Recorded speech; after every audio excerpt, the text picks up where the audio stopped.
Samantala, ayuda ng pamahalaan sa Tacloban City ay nagpapatuloy. Para sa detalye, babalitaan tayo via phone touch ng aming kasamang Kaaminyo. Magandang umaga, Haji. Kamusta na ang sitwasyon dyan? Yes, magandang umaga sa iyo, Audrey. Tama ka nga dyan, nagpapatuloy nga ang ayuda ng pamahalaan dito mismo sa may lungsod ng Tacloban kung saan tayo narito, no? Pero bago yan ay magkukwento lamang ako. Yung nakikita natin ngayon dito, Audrey, medyo maaliwalas na, no? At lumiliwanag na yung kalangitan. Kanina medyo nakakaranas lamang tayo na pabugso-bugsong pag-ulan, pero huminto na ito ngayon. Pero gayon pa man, Audrey, ang magandang balita dito ay unti-unti na nga bumabangon ang lungsod ng Tacloban mula nga sa hagupit ng Super Typhoon Yolanda. Sa ating pag-iikot dito sa downtown ng Tacloban City ay nasisilayan na natin yung ating mga kababayan na unti-unti nang ibinabalik sa normal yung kanilang buhay na dati nga ay nitong humahagupit pa yung Super Typhoon Yolanda ay kinuha pansamantala mula sa kanila. At actually, Audrey, yung mga kababayan natin dito, meron tayong nakikita nagbubukas na ng mga tindahan, ng mga sari-sari store, ng mga kainan. So nakikita natin na unti-unti na nilang ibinabangon upang makapagsimula silang muli. Actually, kahapon sa pag-iikot din natin, nakita natin sa may Land Bank of the Philippines na napakahaba din ng pila ng ating mga kababayan na gustong mag-withdraw pera. At dagdag riyan, gaya nga na sinabi mo kanina, nagpapatuloy naman yung relief operations ng ating national government. Katuwang po nila dito yung local government units at yung ilang mga foreign aid na nag-volunteer din para mamigay ng relief goods para sa mga biktima nga ng Super Typhoon Yolanda. Kung tatanungin mo naman, Audrey, yung mga kalsada dito, actually napakaluwag na ng mga kalye dito at balik na sa nung nagkakaroon na nga ng pagsisikip ng trapiko, hindi dahil sa mga nakahampalang na mga poste at sanga ng puno, kundi dahil na rin sa kapal ng volume ng mga sasakyan. So makikita mo na talagang unti-unti nang sumisigla muli dito sa Tacloban ng paunti-unti lamang. Pero gayon pa man na yung recovery ay nakikita nating bumibilis.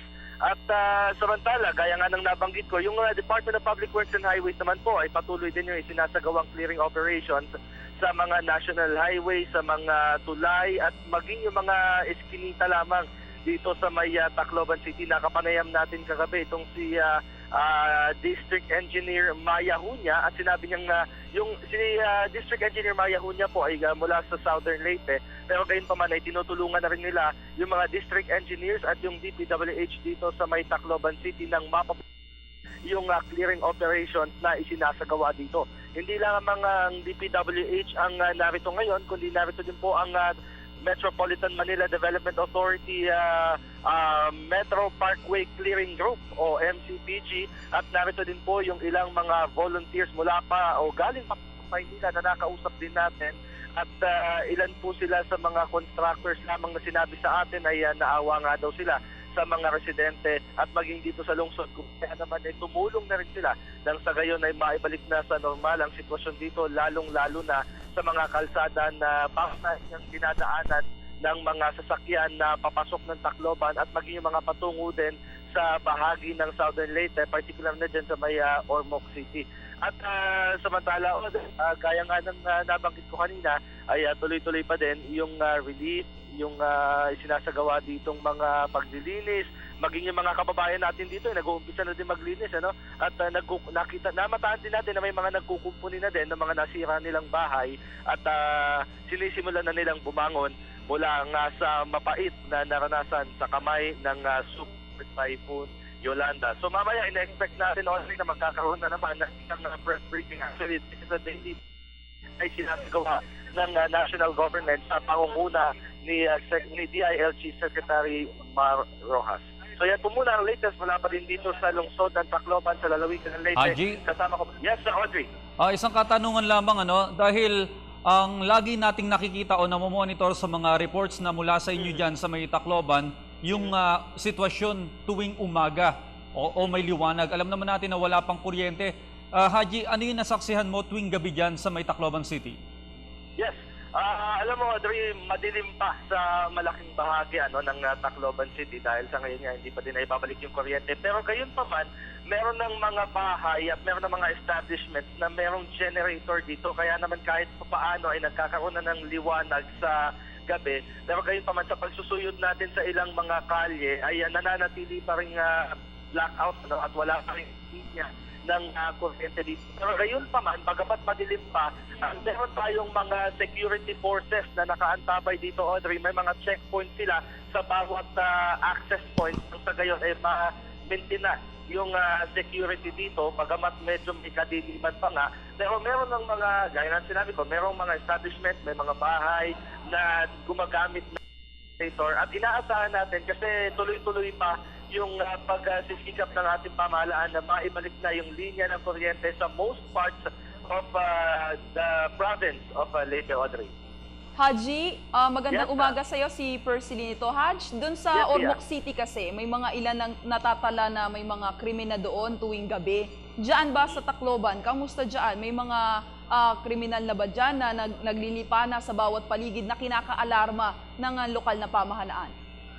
Alam mo, Pia, the good news here is that dito sa Tacloban City, bagamat alam naman natin yung mga naitatalang insidente dito, nitong mga araw o linggo, ngayon talagang tahimik at talagang kontrolado na ng mga otoridad yung lungsod at maging yung mga karatig na bayan dahil nga sa mahigpit na seguridad na ipinatutupad ng mga otoridad. Actually, may curfew hours nga dito, Pia, no? Kung kaya naman hindi na basta-basta pwedeng makalabas yung mga residente dito. At talagang pagdati, halos wala ka nang makikitang tao sa labasan at puro mga security forces na lamang yung mamataan mo dito. Kaya naman makakasiguro na wala nang usawa na siya, wala nang maitatalang kahit anong mga untoward incidents dito o mga crimes nga dun sa mga nabanggit mo, Pia.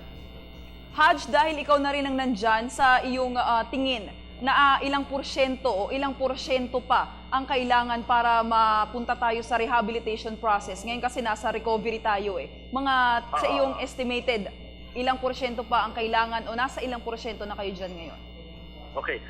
Sige, ganito kasi yun, Pia. Kung yung supply kuryente yung tatanungin natin, siguro talagang malaking porsyento pa yung kinakailangan nating ayusin dito. Pero kung yung mga kalsadang nadadaanan dito yung tatanungin, abay halos talagang 95% na, no, sa estima ko lamang yan, yung nadadaanan na dito. Dahil talagang sa pag-iikot natin, wala ka nang makikita mga nakahambalan na mga puno dahil na rin yan sa pagsusumikap at dahil sa sipag na rin ng ating mga volunteers, ng ating local government dito at ng mga national agencies dito natin na nagpapatuloy pa din sa clearing operations. Pero 95% Pia ay nadadaanan na talaga dito sa Tacloban City. Kaya naman ina-expect natin na sa mga susunod na araw ay maibabalik na o mai-recover na itong Tacloban City na siyang isa sa mga nagsisilbing commercial cities dito sa lalawigan ng Leyte.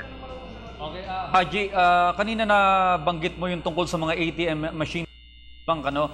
Kahapon meron kaming report na ngayong araw, Huwebes, ay magiging fully operational na ang mga bangko ng Land Bank dyan sa lugar. Meron ka bang nakita mga mobile ATMs na nagdadaan dyan sa may Tacloban City? Yes, Audrey, kahapon pa lamang naka-standby na, nakatalaga na yung mga yung mga mobile ATMs na tinatawag. Nakapwesto siya actually diyan nga sa bangko sa Land Bank of the Philippines. In particular diyan sa may Real Street nakapwesto yung mga mobile ATMs na yan. And actually napakahaba nga ng pila ng mga tao, kaya naman makikita natin na marami na yung gustong mag-withdraw ng pera. At ina-expect natin sa pag-iikot natin mamaya, magiging fully operational na nga ang Land Bank of the Philippines at yung ilang mga bangko ay unti-unti na rin magsisimula sa pagbubukas ng kanilang operasyon ngayong araw, Audrey. Pero gayon pa man, naantabayan na natin kung magpo-fully operational na ba itong Land Bank at yung mga bangko dito sa Tacloban City. Okay, maraming salamat, Haji Camino, live mula sa Tacloban City.